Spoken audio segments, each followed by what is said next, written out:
پھر شیطان نے دونوں کو اس درخت کے بارے میں پھسلا دیا اور جس عیش و نشاط میں تھے اس سے ان کو نکلوا دیا۔ تب ہم نے حکم دیا کہ بہشت بری سے چلے جاؤ، تم ایک دوسرے کے دشمن ہو،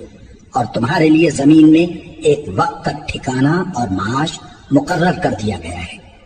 پھر آدم نے اپنے پروردگار سے کچھ کلمات سیکھے اور معافی مانگی تو اس نے ان کا قصور معاف کر دیا۔ بے شک وہ معاف کرنے والا ہے، بڑا مہربان ہے۔ ہم نے فرمایا کہ تم سب یہاں سے اتر جاؤ،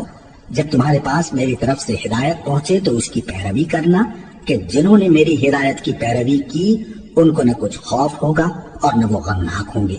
اور جنہوں نے اس کو قبول نہ کیا اور ہماری آیتوں کو جھٹلایا وہ دوزخ میں جانے والے ہیں اور وہ ہمیشہ اس میں رہیں گے۔ اے آل یعقوب، میرے وہ احسان یاد کرو جو میں نے تم پر کیے تھے، اور اس اقرار کو پورا کرو جو تم نے مجھ سے کیا تھا۔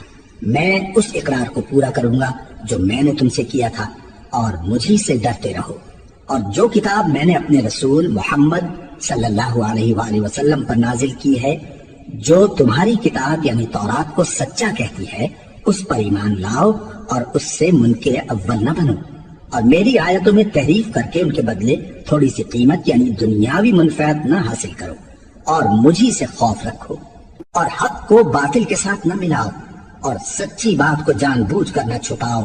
اور نماز پڑھا کرو اور زکوٰۃ دیا کرو، اور اللہ کے آگے جھکنے والوں کے ساتھ جھکا کرو۔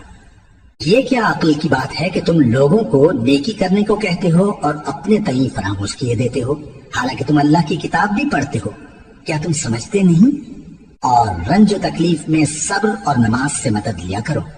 اور بے شک نماز گراں ہے مگر ان لوگوں پر گراں نہیں جو عجز کرنے والے ہیں، جو یقین کیے ہوئے ہیں کہ وہ اپنے پروردگار سے ملنے والے ہیں اور اس کی طرف لوٹ کر جانے والے ہیں۔